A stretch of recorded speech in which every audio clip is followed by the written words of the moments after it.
Ang kwentong ito ay hango sa totoong buhay. Mula ito sa isa nating kabayan na itago na lang natin sa pangalang Mon. Taong 1979, probinsya ng Sulu. Oh, may problema ba, Mon? Kanina ka pa nakatitig sa bangka ni Dato Imbok. Anong meron? Tanong ni Mang Lino sa nakababatang kapatid na si Mon. Kakadaon lang nila mula sa pagpapalaot. Kaunti lang ang nahuli dahil masama ang lagay ng panahon. Nagustuhan ko po yung layag ng bangka. Ang kulay po kasi. Sino nagmamay-ari niyang kuya? Dato ba? Tanong ni Mon. Dato Imbok. Siya ang pinakamatandang katutubong tausog dito sa lugar. Namumuno ng pangkat noong araw. Ganyan talaga ang bangka nila. Makukulay ang layag. Sa katunayan marami sila noon eh. Ewan ko kung anong nangyari. Siya na lang ang natira. Ang sabi, lumipat daw sa ibang lugar at doon nanirahan. Ang pamilya ni Dato Imbok ang naiwan. Subalit pagkatapos ng isang malagim na trahedya, ayan mag-isa na lang. Nakakatuwa nga noon kasi tuwing may okasyon ng kanilang pangkat, naiimbitahan ng ilan sa amin. Ang saya ng pagdiriwang nila. Kahit yung ibang proseso hindi ko naiintindihan. Muling wika ni Mang Lino. Siya po ba yung lalaki na hindi nagsasalita nung nakaraan? Yung nakasalubong natin? Oo, yun nga. Ang totoo niyan, hindi naman siya pipi. Magaling magsalita noong araw. Siya nga ang tagapagsalita kapag may okasyon sa kanila. Ngayon lang naging tahimik eh. Pagkatapos ng trahedyang sinapit ng pamilya. Medyo nawawala sa tamang wisyo. Nagsasalita mag-isa. Sinasamantala naman ng mga tao. Naging pulutan sa tsismisan. Minsan, pinagkakaisahan ng kapwa mandaragat. Ninanakawan ng huli. Tinitingala siya ng buong pangkat dati. Pero ngayon, pinagtatawanan. Marami nagsasabi tungkol sa matanda, mga kwentong paninira. Isa na rito ang pinapakalat na aswang daw siya. Sala rin sa mga kasamaang nangyayari sa mga tao. Ewan ko lang, wala namang matibay na pruweba. Hindi maiwasang makaramdam ng awa ni Mon sa sitwasyon ng Datu. Naalala niya ang sinapit ng ina noong araw. Isang alkalde ng bayan pero pagkatapos masangkot sa isang pangyayari, nasiraan ng bait. Pinagtatawanan na lamang. Matapos ang maiksing pag-uusap, binaybay na nila ang daan pauwi. Pagdating ng tahanan, naabutan ang kapitbahay na nagkakagulo. Unang narinig ang salitang aswang. Dali-daling nakiusyoso si Mang Lino upang malaman ang mga kaganapan. Mabuti na lang talaga gising pa si Tasyo dahil kung hindi, malamang hindi nasisikatan ng araw ang sakiting ina. Grabe yung mga aswang. Sakitin na nga tapos bibiktimahin pa. Wika ng kapitbahay, si Aling Roda. May ganong aswang kasi. Yung mga may sakit ang binibiktima. Ngayong nakaabot na dito sa atin ang ganyang klase ng halimaw, mukhang kailangan ko nang ilipat sa ibang lugar si tatay. Kahit nakaratay sa banig ang tatay ko, gusto niya pang mabuhay ng mahaba. Eh nako, tapos ngayon may aswang sa paligid. Wika ni Aling Masing. Parang naninibago kayo. Ilang beses nang pabalik-balik dito sa atin ang aswang na yan. Sa mga panahon na yon, walang sakitin sa pamilya natin. Kaya hindi tayo nakaranas ng pambibiktima. Ngayon na meron, eto na. Mag-ingat na lang talaga tayo para kahit papano makaligtas. Tulong-tulong na lang din. Kung sakaling may mapansin kayo, mas maraming kakalaban sa halimaw. Mapapadali ang pagtaboy. Wika ni Mang Rico. Sigurado ba kayo na ibang aswangin ang bibiktima? Kagabi nakita ko si Dato Imbok. Galing sa tahanan ni Mang Tasyo. Mabilis na naglalakad, walang lingon-lingon eh. Yung galawan parang may ginawang masama. Wika ng binata na nagngangalang Miguelito. Ang binatang ito ay biktima ng aswang nung araw. Swerte lang dahil nakaligtas sa mga sandaling iyon. Kinilala niya ang halimaw bilang si Dato Imbok. Aniya, kamuka at kahubog ng nilalang ang nasabing dato. Walang matibay na pruweba, pero dahil sa kahina-hinalang kilos ng matanda, hindi maiwasang pagdudahan. Magmula ng araw na yon, samot-saring haka-haka ang umusbong laban kay Dato Imbok. Hindi pa kabilang ang palaging pangmamaliit sa kanyang pagkatao. Kung ikaw na ang magsasabi, maniniwala talaga ako. Dating biktima ng aswang ang batang ito eh. Namukaan pa ang halimaw na sumalakay. Sino pa ba? Di si Dato Imbok. Sandali, Dato pa rin ang tawag eh. Matagal na siyang walang pinamumuno ang pangkat. Imbok! Aswang Imbok! Mabuti pa, bagay naman sa pangalan niyang dawitan ng salitang aswang. Pero Miguelito, talaga bang nakita mo si Imbok sa mga oras na nangyari ang pambibiktima? Gusto lang naming marinig ang katotohanan para kung maisipang manumbat, tama ang lahat ng sasabihin ano? Mang Rico, kailan pa ba ako nagsinungaling? Buong buhay ko, tapat ako sa katotohanan. At yung nakita ko, hindi may tatanggi si Dato Imbok. Nang mga sandaling iyon, narinig ni Mang Tasyo ang usapan. Gulo pa ang isipan dahil sa pag-aalala ng ama na halos malagutan ng hininga sa nangyaring pambibiktima ng aswang. Nauna ang galit. Walang sali-salitang sinugod ang tahanan ni Dato Imbok. Sumama ang iba pang kapitbahay na merong bitbit na pamalo. Pambihira, sa simpleng salita ni Miguelito, naniwala kagad ang lahat. Mga tao nga naman ang babaw ng pag-iisip. Yung taong nananahimik guguluhin. Itutuloy ko na talaga ang pagbabalak na lumipat ng tirahan. Hindi ko na masikmura ang kabastusan ng kapwa natin dito. Wika ni Mang Lino. Kuya, talaga bang aswang si Dato Imbok? Ilang beses ko lang siyang nakita pero parang hindi naman aswang eh. Wala lang sa wisyo. Pero yung pagbintang ng aswang, malabo. Yung mga kapitbahay kasi natin dito masyadong naniniwala. Madaling paikutin sa salita. Tignan mo, sinabi lang ni Miguelito na aswang si Dato Imbok. Sumugod naman ang lahat. Ang sarap iuntog isa-isa para matauhan eh. Wika ni Mang Lino. Napapailing na lamang. Ikaw ba kuya? Minsan mo na bang naisip na ipaglaban ng dato? Natahimik si Mang Lino. Ilang sandali ang lumipas bago nakasagot. Mon, sa panahon kasi ngayon, kailangan nating unahing isalba ang sarili. Kung may nangyayaring hindi kaaya-aya sa paligid, mas mainam na umiwas na lang ng tingin. Alam mo yun. O siya, ihatid ko lang sa kapitbahay itong nahuling isda. Bibili kasi yun eh. Wala pa pala tayong kanin. Kung pwede magsaing ka, lalakad na ako. Kumilos kagad si Mon pagkalis ng kapatid. Magsasaing na sana kaso naubusan ng panggatong. Malapit lang naman ang kakawyan kung saan madalas na nangangahoy. Nagtungo siya roon. Sa kalagitnaan, natigilan sa pamumutol ng kahoy nang marinig ang nagtataasang boses. Sinundan niya. Bumungad ang tagpo. Hinahamon nila Mang Tasyo si Dato Imbok. Hindi to pumapalag. Nasa loob lamang ng tahanan at pilit na itinataboy ang mga ito. May nakakita sa'yo sa oras na biniktima ang nanay ko. Ipagkakaila mo pa rin.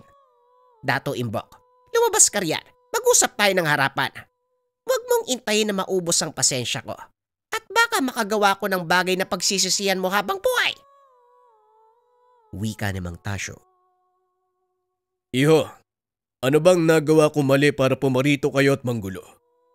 Hindi ako ang aswang kagaya ng sinasabi nyo. Tao ako. Taong nananahimik. Kaya pakiusap tumigil na kayo. Wika ni Dato Imbok. O Imbok, hindi mo kami madadaan sa anumang pawa. Huli ka na nga sa akto. Lumulusot ka pa.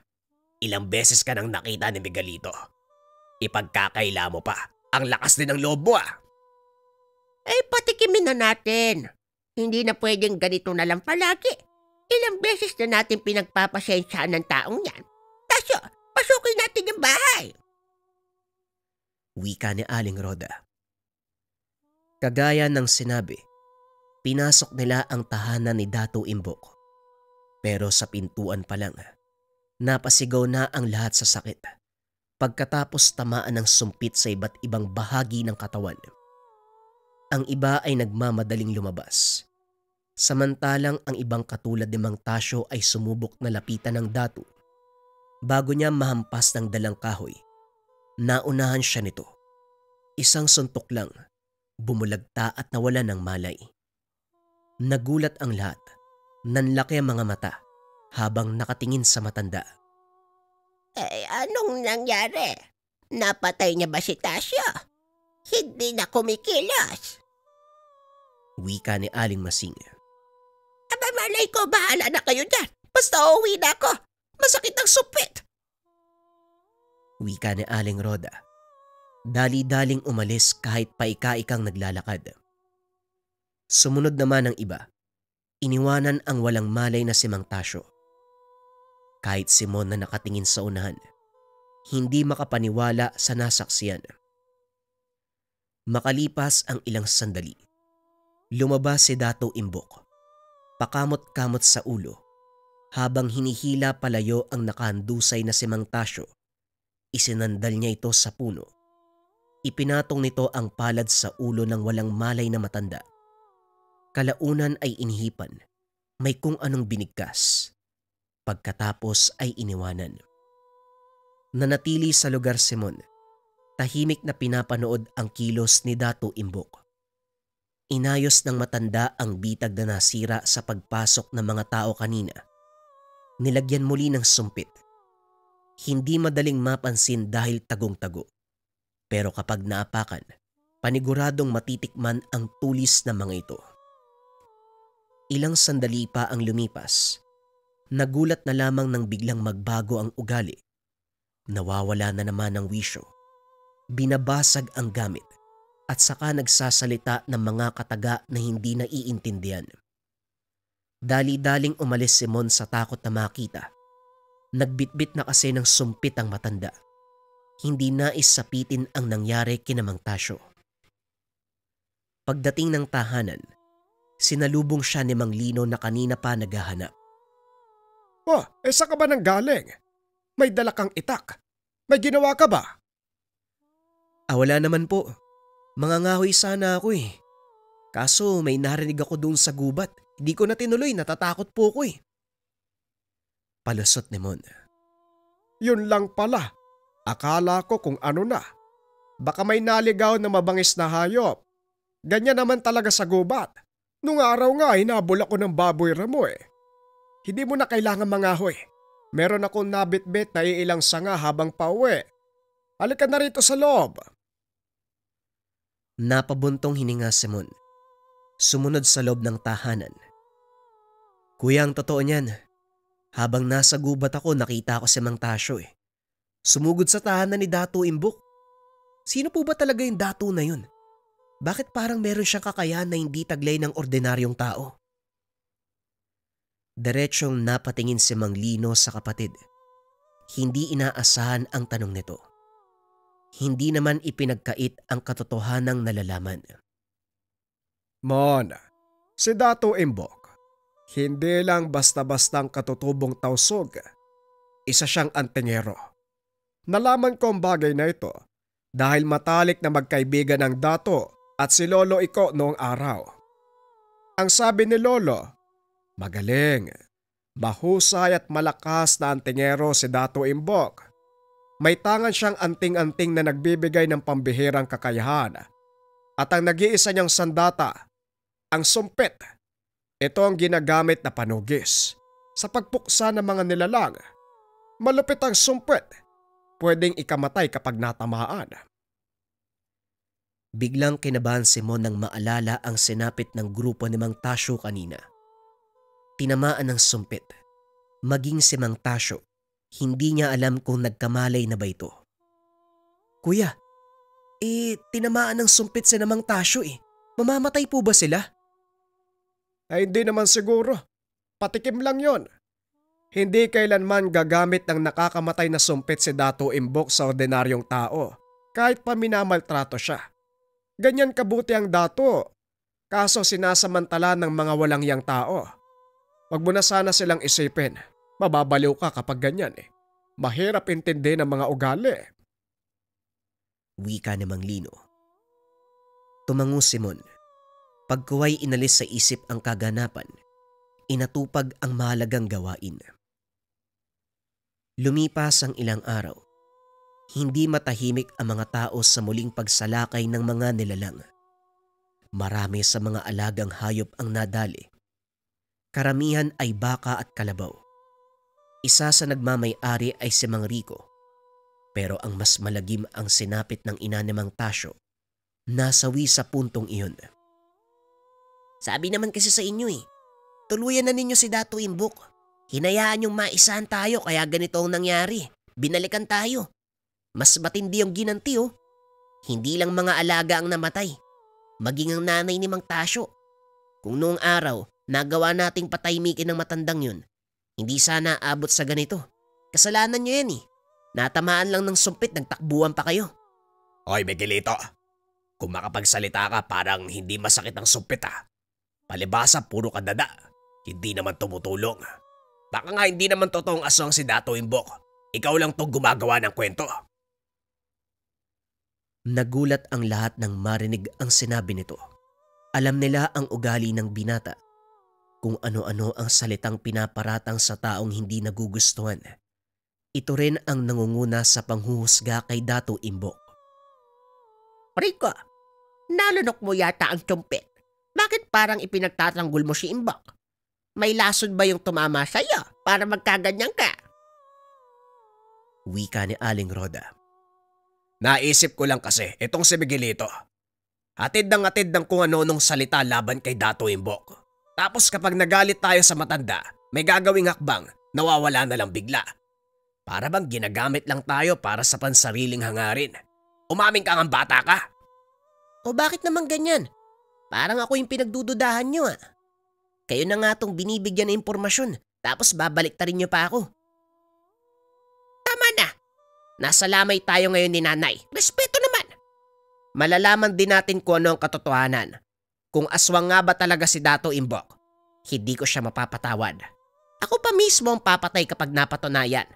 At kung sakaling tama si Mang Rico ng hinala sa Miguelitong yan, ako rin mismo ang puputol lang dila mo, tandaan mo yan.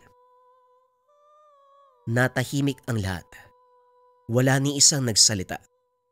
Kilala si Mang Tasyo bilang mangangatay sa lugar. Mahusay humawak ng anumang patalim. Minsan nang may taong tinaga. Sa kabilang banda, nakikinig lang sila Mang Lino at Mon sa usapang nagaganap. Nang matapos ay umuwi na rin. Ito na ang punto na malalagot si Miguelito. Sana naman magkatotoo para maturuan ng leksyon ng binatang yan. Wala akong tiwala dyan Kung si Dato Imbok naman ang pag-uusapan, hindi ako mag-aalala. Antingero ang tao. Kalaban niya ang aswang, kaya imposible ang sinasabi nila. Tapat yon sa tungkulin, kahit minsan nawawala sa sarili. Makaraan ang ilang linggo. Lumala ang sitwasyon ni Dato Imbok. Madalas na itong nakikita kung saan-saan. Natutulog sa damuhan. Naging madungis. Nangayayat. Basta-basta na lamang nagsasalita ng mga bagay na ikakatakot na makakarinig. May aswang na darating sa lugar. Sakitin ang bibiktimahin. Kung may kasama kayong sakitin sa tahanan, maganda kayo. Darating ang aswang. Darating ang aswang. Wika ni Dato Imbok habang sinasaksak ng sumpit ang puno ng saging.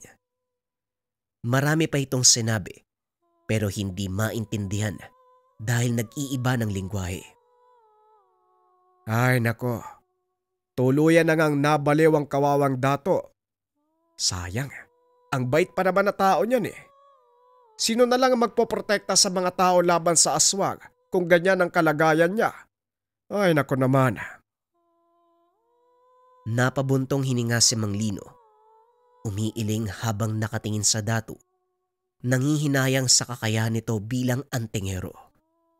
Kuya, parang mangyayari pa naman sigurong bagay na yan. Malay natin, babalik siya sa wisyo kapag may napansing aswang sa paligid. Ilang beses nang may nanggugulo sa lugar eh. Pero sinong lumalaban sa mga yan? Sabi nga ng mga tambay, may nakita sila nakikipaglaban sa nilalang eh. Hindi lang namukaan dahil madilim. Baka si Dato Imbok yun. Wika ni Mon. Baka nga. Kung tama ka ng hinala, hindi pala pinabayaan ng Diyos ang lugar natin laban sa mga nilalang kahit papano. Pagsapit ng gabi, naganda ang magkapatid para sa pagpapalaot. Pagdating ng baybayin, dumiretso sila sa bangka. Nagsimulang magsagwan. Hindi pa nakakalayo nang mapansin ang papalapit na bangka. May sakay itong lalaki. Tinawag ni Mang Lino para batiin sa pag-aakalang kakilala, pero hindi sila pinansin. Kuya, bakit parang nangangamoy ang taong yun? Wala namang sakay na isda, pero ang lansa. Alam ko nandito tayo sa karagatan pero kakaiba talaga eh. Kinikilabutan nga ako eh. Nilingon nila ang lalaki. Nang mapansing nagmamadali itong naglakad habang palingon-lingon, dali-daling bumalik ng baybayin ang magkapatid para alamin ang kilos nito. Bigla silang naginala sa galawan kung kaya't sinundan.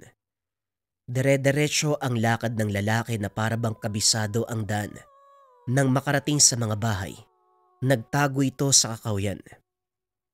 Mon, mukhang hindi maganda ang kutob ko sa lalaking yon. Parang hindi normal eh. Maging alisto ka. Kung may mangyayaring masama, tatakbo tayo.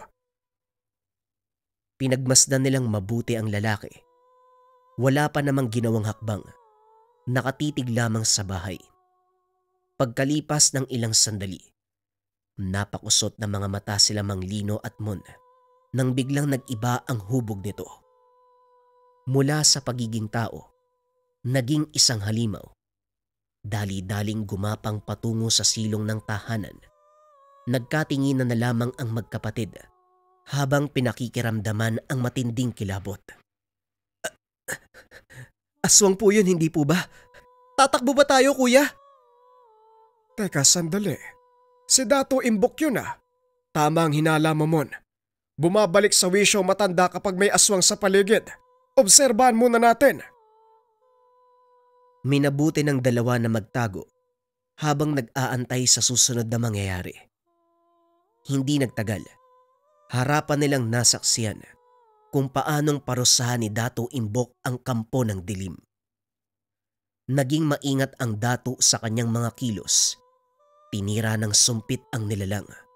Bago pa ito tuluyang makaangil, dali-daling hinila palayo sa mga bahay. Sa kaibuturan ng kagubatan dinala. Paulit-ulit na tinitira ng sumpit. Pero lumalaban pa rin ang nilalang. Tumilapon si Dato Imbok. Kagad namang bumangon at saka sumugod. Tumagal ang labanan. Ilang beses nagpalipat-lipat ng pwesto sila Mang Lino para lang hindi mapansin ang kanilang presensya. Samantala sa pagpapatuloy ng sagupaan, unti-unting nangihina ang nilalang. Hindi nito kinaya ang bisang taglay ng sumpit. Kung hindi ako nagkamali ng pag-alala, 7 sumpit ang inilalaban ni Dato Imbok sa tuwing may tutugising aswang. Kapag matagumpay na tumama ang lahat ng ito ang magiging katapusan ng nilalang. Gawayan sa kawayan pero nakakamatay. Hindi ko alam kung anong inilagay niya basta sobrang epektibo. Tignan mo, tumba na ang halimaw. Binilang ni Mon ang sumpit na tumarak sa katawan ng aswang. Gaya ng sinabi, 7 ang lahat ng tumama. Nangisay ang nilalang. Sinubukan pang makatakas sa pamamagitan ng paggapang palayo. Pero hindi na kinaya. Tuluyang bumulagta. Kagad naman silang nanahimik nang lumingon si Dato Imbok sa kanilang gawi. Kinabahan lalo nang lumapit sa kanila. Bumalik si Dato Imbok sa kinaroroonan ng nakahandusay na aswang. Tinali nito ang magkabilang kamay at paa. Pagkatapos ay pasimpleng hinila patungo sa masukal na bahagi. Dinasalan ng dato ang katawan. May kung anong isinaboy. Sinindihan pagkatapos. Dahan-dahang lumayo sina Mang Lino at Mon dahil kumalat na sa hangin ang matinding amoy nito. Halika naman, mas mabuting umalis na tayo dito. Mahirap na, baka may makakita sa atin. Sumunod na rin si Mon nang lumakad dito. Kinabukasan, usap-usapan ang nangyari sa nakaraang gabi. Ang tahanan na sana'y bibiktimay ng aswang, napansin ang presensya nito. Kaso nga lang hindi naabutan dahil sa mabilis na kilos ni Dato Imbok. Kagaya pa rin ng dati ang bibig ng lahat. Kung ano-ano ang sinasabi, lahat ay sinisisi sa Dato. Diyos ko, hindi ko na maintindihan ang kaganapan sa lugar na ito. Kung makapambiktima ang aswang sunod-sunod. Lilipas lang ang ilang linggo, meron na namang magpaparamdam. Paborito ng mga nilalang ang lugar natin. Kaya pala, paulit-ulit nagpaparamdam ang halimaw na yan. Hindi naman nahuhuli sa akto. Kagabi nung nagparamdam ang aswang, napansin ko yung kaagad. Pero paglabas ko, may nakita akong tao, kumakaladkad sa nilalang. Hindi ko lang alam kung sino. Madilim kasi, natakot ako.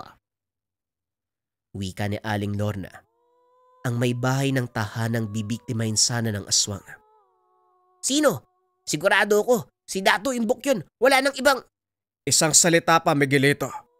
Ipapalunok ko sa iyo yung kamao ko. Ang bata mo pa, pero kung ano-ano ang sinasabi mo laban sa kapwa mo. Kahit nababaliw si Dato Imbok, hindi siya masamang tao. Mas mukha ka pang ang halimaw kumpara sa kanya. May marinig pa kung sinasabi mo tungkol sa matanda. Talagang dudurugin kita. Hindi na naituloy ni Miguelito ang sasabihin nang putulin ni Mang Lino. Sumiksik ito sa tabi. Napayuko na lamang. Puro kayo paratang sa taong wala namang ginawang mali. Kapag nagkikita talaga kayo sa isang lugar, tuwang-tuwa si Satanas. Wala kayong ibang ginawa kung hindi magbigay ng masamang opinyon sa ibang tao. Sarap niyong pag-untugin. Umuwi na nga kayo! Wika ni Mang Lino. Grabe ang lupit mo, kuya. Akala ko hahayaan mo lang sila eh. Mabuti naman po naisipan niyo magsalita. Natakot tuloy sila. Gaya ng sinabi mo, hindi na pwedeng manahimik kung alam mong walang ginagawang masama ang tao. Noon ko pa gustong sitahin eh. Kaso naalala kong ginawa nila sa dati kong kaibigan. Pinagsabihan lang naman sila kaso nauwi sa rambulan. Napatay ang kaibigan ko. Ayokong sapitin yon, pero sumusobra na sila. Nga pala, pupuntahan ko lang si Dato Imbok. Nakabili ako ng lambanog eh. Paborito niya ang inumin na yan eh. Bakit? Magkaibigan ba kayo para bigyan mo siya ng ganyan? Hindi naman dahil sa pagkakaibigan. Pagpapasalamat dahil pinupuksa niya mga nanggagambala dito. Kung hindi niya yun ginawa, malamang may gana pang bumalik ang halimaw para mambiktima uli. O siya, lalakad na ako. Pagdating ni Mang Lino sa tahanan ni Dato Imbok, nasa tamang wisyo ang matanda.